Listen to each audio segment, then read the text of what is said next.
You are now listening to the Soul Shine Podcast.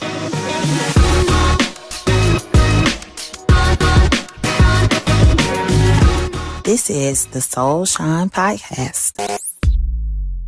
Hello.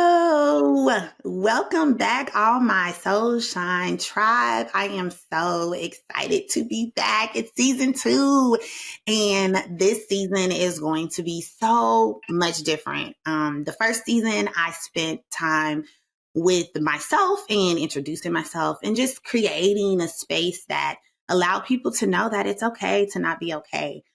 But this season, I am bringing special guests from all over, some local, some not, but ultimately they're going to come and share their story and just give you a piece of them and share how they have overcome what we all have to go through sometimes, very hard trials and tribulations. And so I'm excited about it. I'm excited about the connections and conversations that are going to happen during season 2. I've asked God to just enter, to remove my nerves so that he shows up and less of me is present. So I am very excited about the guest that I do have today.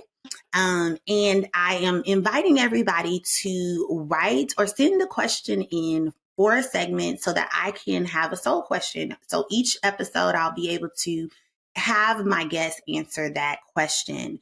And so today I have Miss Elaine Mingus, and she is going to be talking about her story, but a little bit about her. She is a vintage furniture reseller.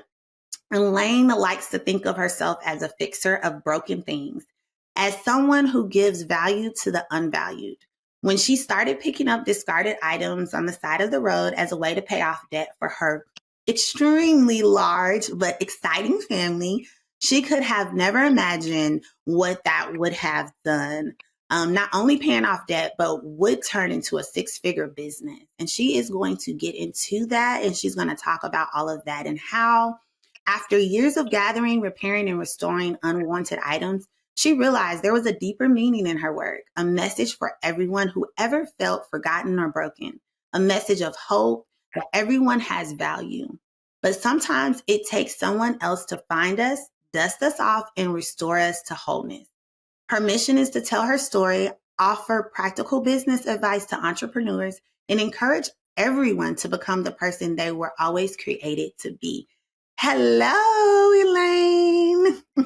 Hello. Thank you so much for having me. Well, thank you for joining me. I am so excited. We have gotten to talk. I actually met Elaine through my friend who met her through, I think it was like an event that you guys connected at. And she told me how amazing you were and that we needed to connect because we were in similar spaces. And so I'm excited that you're here. And with season 2, we're trying some new things. I'm trying out some different things. Like I said, in season 1, I spent a lot of time talking about just where I have been and mentally the struggles that I've had with my depression and my anxiety, but also about my loss. And I've been very transparent about my loss in my father and my uncle. But since the last episode of my podcast, I actually have lost my grandmother, which was their mother. And it has been challenging in the way that I feel like every time I lose someone or in any kind of loss, but especially my family members, I learned something new about myself. I learned something new about who I am and who I've become. And it's almost good because I challenge myself to pick up new things or do things that I enjoy, because one of the things that I've realized is that life is short. And I always am like, oh, I have time to do X, Y, and Z. And sometimes that is true. But the reality is that we don't always have time and we don't know when our time is going to be. And so for me, I'm like, okay, if I want to go paint, I'm going to go paint. If I want to go, dance, I'm going to go dance. My best friend had me hugging trees the other day. And so I have done that and it's been really good. But also with that, I have started to think about some things that I missed. And so in this part of the show, I want to talk about like RIPs, like what's something that you miss. And, but I mean, And it doesn't necessarily have to be a person. It can be a thing or something that you did before you had kids. Yeah, well, there's definitely, free time is something I miss. I had lots of it and I did not take advantage of it the way that I should have. But I also think that free time is relative because now, as soon as I have a moment, I am really productive. So, free time is definitely one that I miss.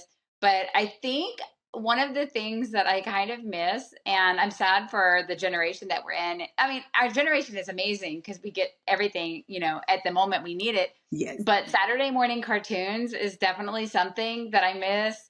We would, yes, pull out the sofa couch and, go to sleep on Friday night watching, some sort of movie. And then we'd wake up and watch Flintstones and all those cartoons that were there. And you had to, it was very, a special time. It was very set apart from the rest of the day. And then after the rest of the day, you'd, go off and play. And now everything's just, anytime, anywhere you want cartoons, you can have cartoons. So it kind of, when there's so much abundance, it loses its value a little bit. So that I miss. I also miss plastic charm bracelet necklaces. I don't know if you remember these. And I Yes. was like, I think this would be such a fun activity for like at a fair. And I was like, maybe I should do that. Like, cause I do vintage furniture, but I'm like, oh, that's a whole nother business. I don't want to get into, but there's like little tennis rackets hanging off of your. Yes. Or the ones that you could make, like there were like the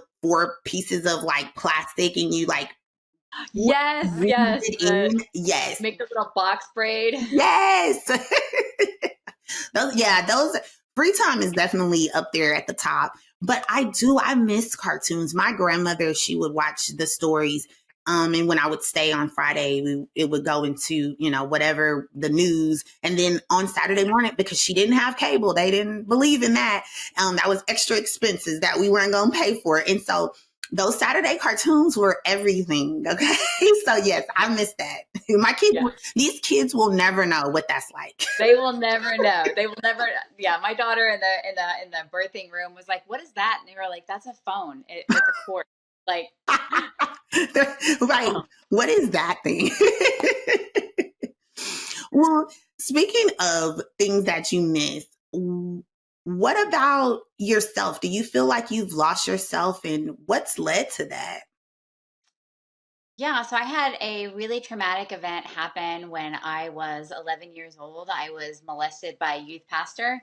And then when my mom took us to the church and, to kind of complain, the church sided with the youth pastor, said that I, at 11 years old, had seduced a grown adult.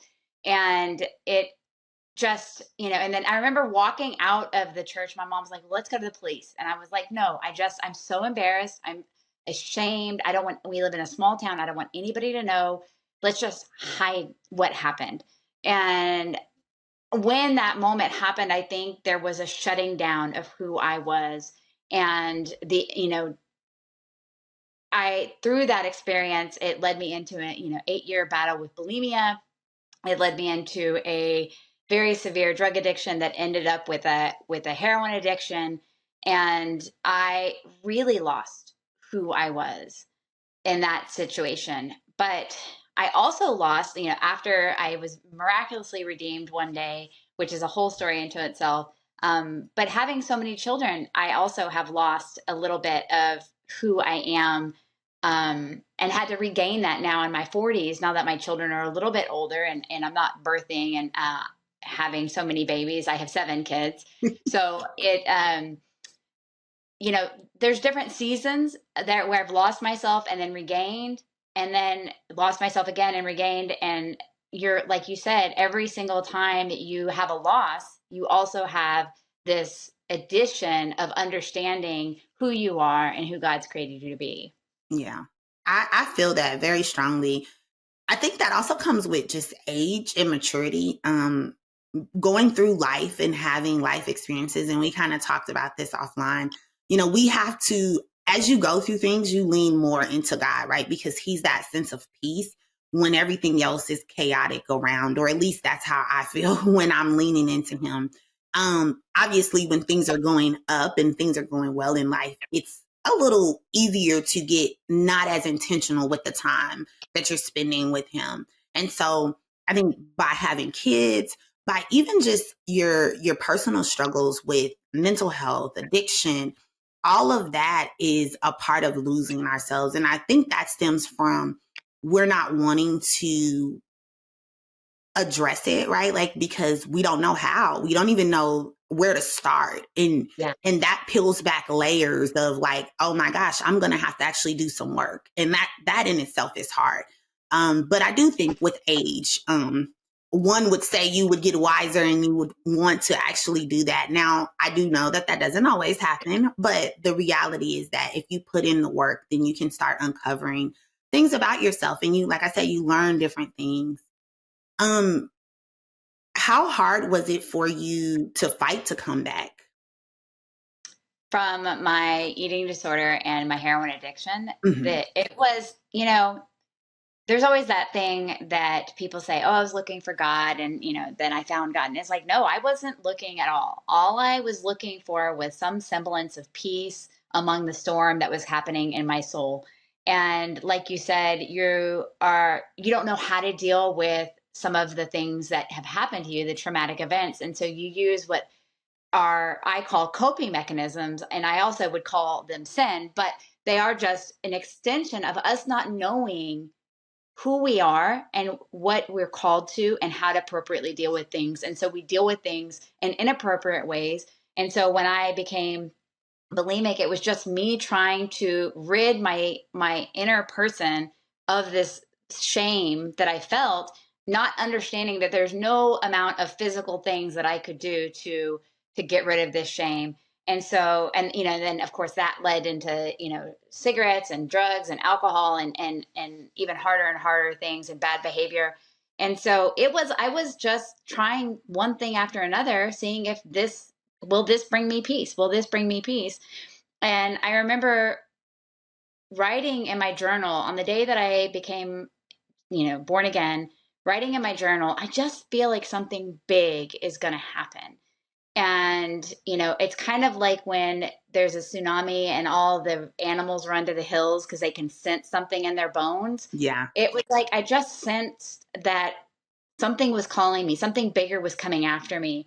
And I popped a hit of X, got in my car, started driving around Austin, Texas, and saw a church. And because I was a writer, I thought, well, I need to get a Bible so I could do some research on this like kind of post-apocalyptic book that I was writing. Mm-hmm. And I just walked in church and demanded a Bible and was dressed like the bride of Satan. I had a black leather bodice, a big black tutu. I had a veil on, blood red lipstick. And these walked in and I was just like, I need a Bible. And these two little old ladies were like, okay, yeah, I bet you do. And so when they, went back in the back, and I always joke that I think they went back together for safety reasons because the bride of Satan has walked in and they were scared that I was going to do something. They came out with a Bible, but during the time when before they came out with a Bible, I had gone up to the chapel doors and I had shaken that chapel door handles. And I just was like, I had this just need. It was like a drawing to pray in the chapel. And when they came out, I said, can I get into the chapel? And they were like, well, why? And I was just like, I just need to pray. And that moment was the moment where God sought me. I had no clue. I mean, I grew up in the church, obviously. It was, but we left after all that stuff happened. But I knew enough that when I walked up and I saw the wooden crucifix of Christ, I knew in the moment that I saw it, I was a sinner. And at the moment that I knew I was a sinner, I knew that my sins had been forgiven and that Jesus had died and paid it all on the cross and that I was home and I didn't need to search for anything any longer. And from that very moment, my life changed. I never did heroin again. I, struggled, to get rid of some other things like cigarettes and things like that. But I never, ever touched, the harder drugs again. And then, slowly those things, my eating disorder, smoking pot and all the other smaller vices, I guess, if you call them that, started to fall away, including friends that I was hanging around with and just 100%, changed my life. And the Bible says those that are in a great darkness will see a great light.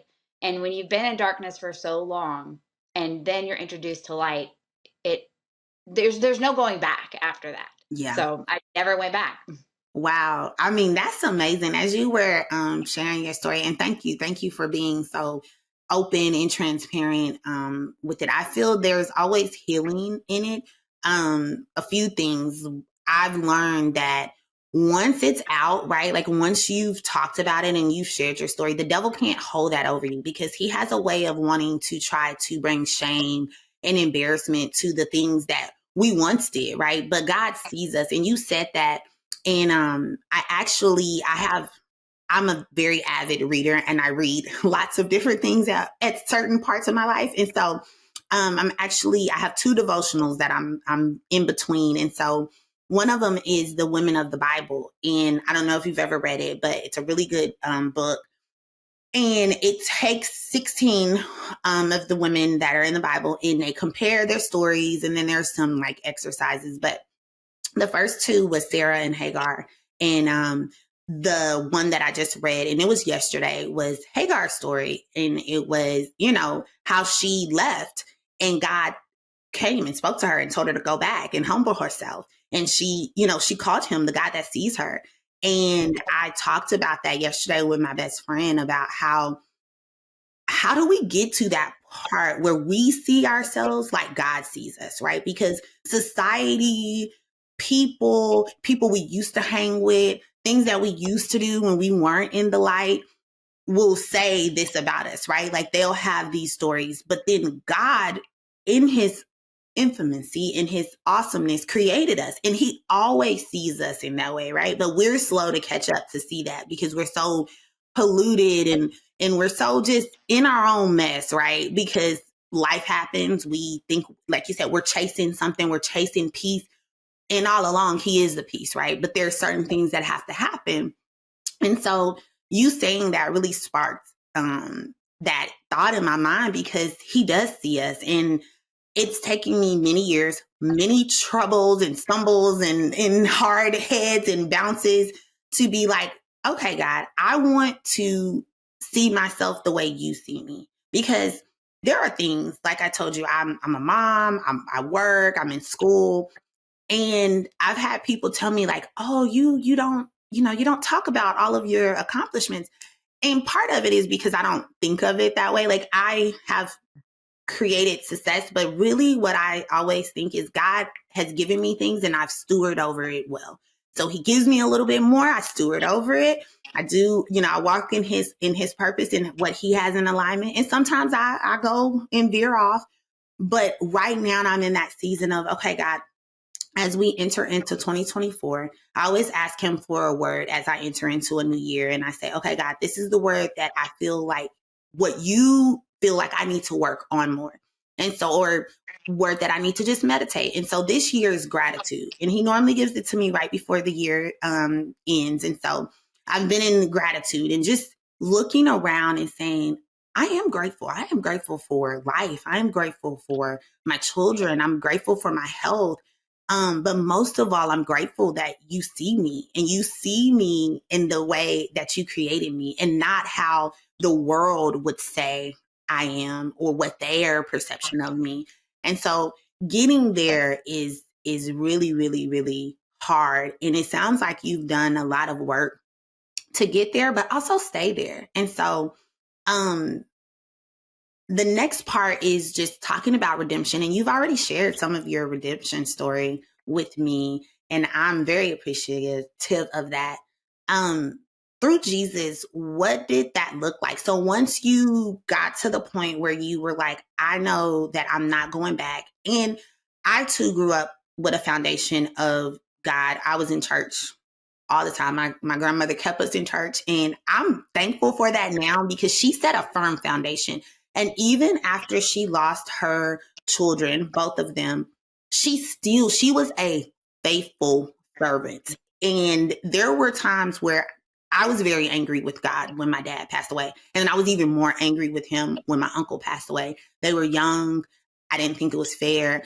I think anybody that's ever lost someone will say, yes, I I was angry. And so when God was taking me through, my grandmother was a good representation of what it looked like to be connected still to Jesus and have that relationship, even in the midst of the storm. Mhm. Mhm. Yeah. Well, I mean, my story has so much redemption, and it doesn't stop there. Just because you check off the Christian box and you now going to church doesn't mean that life gets, any easier, and that life keeps throwing struggles. I mean, Bible says, Jesus said, in this life we will have struggles, Yeah. but take heart, I've overcome the world. And so, realizing that you're not special to the struggle, like everybody struggles, and um, God has continued to redeem in just ways that I didn't even know I needed to be redeemed post salvation experience. When me and my husband got married, he was one of five boys. They were the type of poor that, the roof is leaking. His crib was the bottom drawer of the dresser, and so coming from wealth myself and marrying into extreme poverty healed parts of my heart that I didn't know needed to be healed. And the fact that I had grown up in a very bootstrap, your way to the American dream place. And I would have been very judgmental had I not gone through extreme poverty myself with my kids and my husband. And then having so many kids, put us real on the fast track to food stamps and WIC and Medicaid. And, that was a humbling experience. And, with two college degrees and, not having a generational wealth, poverty mentality myself. We have my husband who has that generational poverty mentality, and then me having a generational wealth mentality. Coming in as a married couple was its own struggle. Being on Medicaid and being on food stamps was its own shame that I had to overcome and realize. But I had to realize that all of us are trying really hard to do our best. Oh, yeah. And to never judge what you think you see, because it is, we're all trying our best. And so through that story, though, I didn't realize my husband had to go through a place, and right before 2020, the Lord just did a miracle work in him, because for a long time he just thought money was evil itself. And God showed him, I am your provider. Because my parents had always taken care of me, was very resentful for my husband not being the provider, as well as my dad had been a provider, and him saying, wait, I am your provider. Like, the Lord is my provider, not my husband, not my family, not my generational, wealth or anything like that. And, then that's when I had to, when we started really breaking free from that poverty, is realizing when we addressed the fact that we were relying on anything but Christ for our sufficiency, that's when I got the idea, because we were in debt, $10,000 of debt. And I started picking up stuff on the side of the road and selling it on Facebook Marketplace, and paid off $10,000 in 6 months and turned it into a six-figure business. And I had tried so many years before to get to that place in business. And I know what it's like to build a business without the breath of God. And I know what it's like now to build a business with the breath of God. And I can tell you, it is so much easier and so much better when you see God opening up doors that you could have never opened up. And I often say, what God did, and what I tried to do for 10 years, God did in 4 months.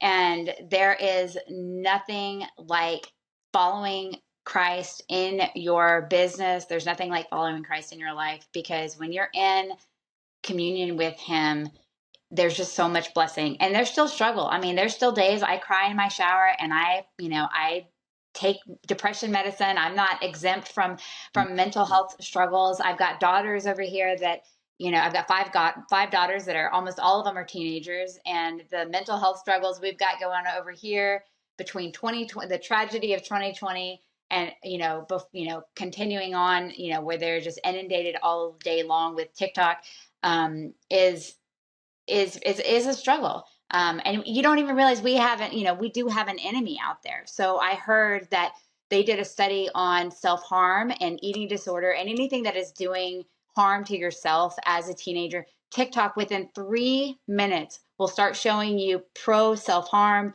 pro eating disorder TikToks.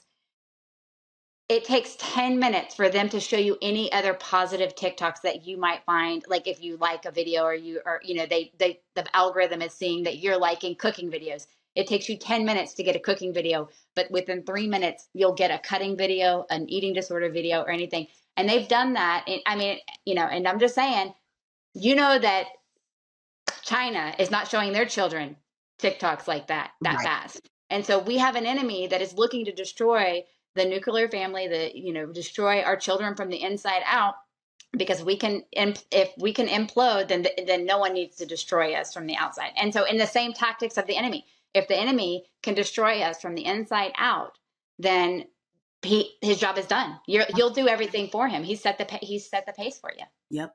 And that is what brought me into being here, because my own personal struggles, but also I have a teenage son, and my daughter is 5. One day she'll be a teenager, and I realized the accessibility is so different than when I grew up, right? Like we had phones. I was in that era of I knew what technology was. Like we had computers and stuff, and we had phones, but our minutes weren't free until after 9. So we didn't have access to like we didn't have social, but we didn't have Facebook and TikTok and Instagram. It wasn't that serious. Yeah, we had the 10 cents text message. You had to pay extra. Right, exactly. And so in being a parent, I've had to like learn and evolve in the things that I even educate myself with. And it's scary because I struggle with depression and anxiety. And I've been very open. About 6 months after I had Josiah, I attempted suicide. And there was a part of me that knew, like, obviously I didn't want that. But then there was the other part that I was looking for I was hopeless. You're trying to escape the pain. And that's it. Just sometimes the pain gets so great. You can't think straight. You think about it when you are, if you're simply hungry and tired and on your period, you do not think straight. Imagine what a mental health issue where you're actually fighting hormones that are, essential for your brain's happiness are not functioning correctly. It can put you in a really, really dark space. Yes. And, one of the places that the Lord has, through being financially free with Curve Vulture, which is my vintage furniture business here in Austin, is I've been able to pursue a random thing called pageantry. And I am now the current reigning Mrs. Austin, and I am running for Miss Texas in February. I did not try to do this. I had really actually, because I was a writer and a blogger for 10 years and a speaker, I had set that down right before 2020 happened, after getting some horrible news that I didn't get a job that I thought I was perfect for. And I was like, I am never, ever, this dream is dead. I'm not doing it again. And God started to resurrect it. And then I am, through my platform with pageantry, I'm able to help parents know what to look for online so their children are safe on and offline, so that we can create a generation that will not be raised by parents that have extreme trauma in our background, so that our next generation can be empowered to live the best life that they can, trauma-free, and so that we can continue raising generation upon generation that will be more and more empowered to do what is right, and to do it without having fears and things that, trauma creates. And, and then also online, informing parents of the dangers online, like TikTok, like Shein. My daughter, unfortunately, dealt with a cutting incident. She was able to buy a pendant that had a razor in it for cutting on Shein. Again, I'm pretty sure that, and I'm not trying to be anti-China, but that the Chinese government does not allow pendant razors to be sold to their children like our children. Right. And, she doesn't have a cell phone service, but she did have Apple Pay, and she just click. and she's got a razor coming to our house, and I, had no clue, because she opens up a Shein account and buys a $1 pendant razor, Right. and then it's cutting, and it's like, where did she get this idea? Why are they selling this item?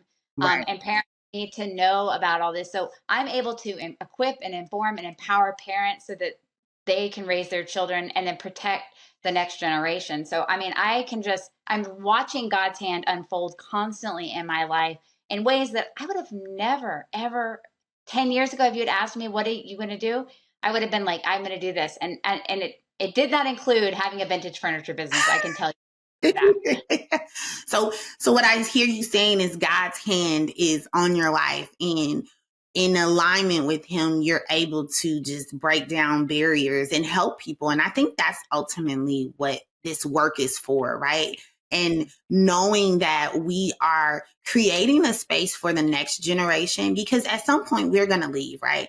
And all we can do as parents, as adults, is, I have come to the conclusion, is leave the world in a better place than when we got here. And that looks different for everybody, right? And I feel like that's what God created us for, right? Because we came into a world that was full of sin, and that in itself leads us to a lot of different things. And it's unfortunate, because I do agree with you. I don't think other countries, and I'm almost positive other countries don't have the same access. Their government does not allow that. But by us being free, there's also the freedom of, the evil to come in. And it starts in the children, because they're so impressionable. And they are able to just, get these things. Like you said, they don't need a lot. They just need an account and a few clicks, and they have these things that, like you said, can destroy them. And the enemy does a really good job of trying to get into the brain and try to create that shame and that guilt, or that you're not enough type of mentality. And so I am very, very honored to be here. I don't know if you were able to read the story. So because of, the grief that I've experienced, I'm always trying to learn and educate myself in the grief space, but also just in mental health, because I feel like all of that is connected, right? Like, grief isn't just losing someone. I mean, that is what people, when they hear grief, that's what they connect it to. But grief can be, like we talked about, losing ourselves, losing a relationship. You mentioned not getting a job. That in itself is a loss that, you had to grieve, and that changed the trajectory of your life because of it. And so I had found an article that talked about grief in Tacoma, Washington, where there's a group of children. And it's interesting because you are talking about children. And so this group, what they do is they take children and they basically have a small group. Most of the kids, they start as young as 4 up to, I think, 17, but they have small groups of between 7 to 10 children. And now the younger kids, I think from 4 to 7, they're in their own group, but 9 to 12, they have a group, and they share their stories of their loss. And so there was a few children there that lost their parents. Some had lost uncles or grandparents, and they got to explore how they felt about the loss, but then also talk about where they're at now, that they have a safe space to talk about it. Because unfortunately in school, that's not always something. Now, what I have learned in my just research of grief and loss, and just trying to educate myself and also have healthy coping mechanisms for the loss that I've experienced, is that people are dying younger and younger. So that means children are experiencing loss at a younger age than, say, we. And even parents, that reverse role where now parents are, burying their children for various reasons. Is there any words of advice for adolescents that may be grieving or just having experienced any type of mental health struggle? I think, obviously coming from my Christian background, I would say, just asking God for help. And if you're not a believer or you're not religiously inclined, just asking someone that is an authority in your life for help. The Bible itself says confession brings healing, and it's when we hide things in the darkness that they can fester and grow. And so when we're dealing with things, it on the backside, it's so embarrassing. You're like, oh my gosh, I don't want to have to admit that I am vomiting or I'm cutting or I feel this way. But I, on the other side, no matter what it is, confessing to somebody else and saying, I need help, guide me through this, I think is a very powerful tool for anything. And so that would probably be, share. I mean, my platform with Mrs. Texas is, light a candle, with the idea that when you light a candle in a space, it illuminates the things you can't see. And if you've been in a dark room fumbling around, you can't see. And when somebody that has already gone before you, who has a candle, can light up your situation, illuminate your mind to understand what's going on, it's just that glimmer of hope that you need to get past a dark season. And so letting other people in, not thinking that I tell this to my kids, and I always mean, like, you're special, but you're not that special. Right. Like, you are special. You are unique and wonderfully made, but your human condition that is full of trauma and bad things is not special. Everybody is dealing with something. And to look, and social media is really bad about it, because you're like, oh, I see just the good parts of your life, and my parts are so dark and whatever. And you're comparing your real life to their fake life. Right. And, so just knowing that, you can, that it's not, it's everybody, most people are going to, if you go with and tell something very private to somebody, they're going to meet you with grace. They're not judgment. And so you also want to find a safe person that's not going to meet you with judgment. Right. Yeah. I think that's the most important part with anybody, especially children and adolescents, finding a safe space, finding a space that allows you to say and meet, like you said, meet you where you're at in grace and in love, and get you to the resources, because the goal isn't to know everything, right? Like, none of us are going to know everything, but what we should know is how to get someone to the right space. And I think oftentimes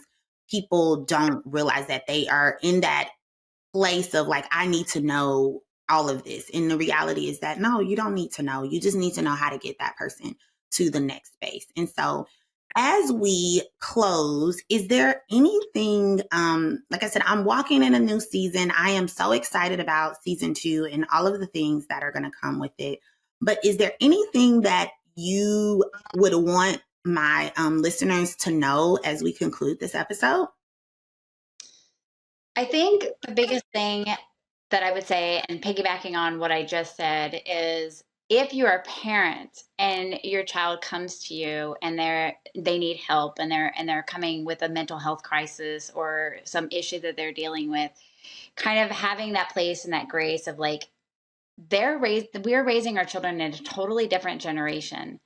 Even my daughter, she's almost 20, like, we were still ordering Netflix DVDs. Like, it has totally changed. Right. And there's some things that we have to wrap our head around as parents, that they're going to deal with. And when they come to us to, we can freak out inside, but to, like, try as much as we can, just go, you know what, babe, I'm gonna walk it with you. It's okay. And realizing, one of the things with some of the epidemic of, there's a Nigerian crime ring that is exploiting young men online on Instagram, and part of it is them showing their genitalia to somebody that they think is a girl, but it's not. It's a Nigerian crime ring, and the admonishment to parents was saying, look, we were able to experience and experiment with our sexuality offline. These children have an entire different world, and some of their sexual experimentation is online. And to not be totally aghast that, oh my gosh, why would you ever put your private junk online? And it's like, Right. because they don't even understand a world without online. Right. And so just be super gracious to these children. The Bible says in the last days that the hearts of the fathers will be returned to the hearts of the children. And so that it's really important for our hearts to lean towards our children in a way that is accepting, and realizing that we are in this, storm together. Yes, we are. Well, I am so, so grateful for the time that we were able to spend. Please make sure you guys check out Herb Vulture. And you said in February you will be going for Mrs. Texas. Mrs. Texas. Okay, well, you're going to have to give me that information so I can be in full support. Without further ado, I am so glad everyone tuned in. And y'all know, if it's not a lesson, it's a blessing. Thank you. See you next week. This is the Soul Shine Podcast.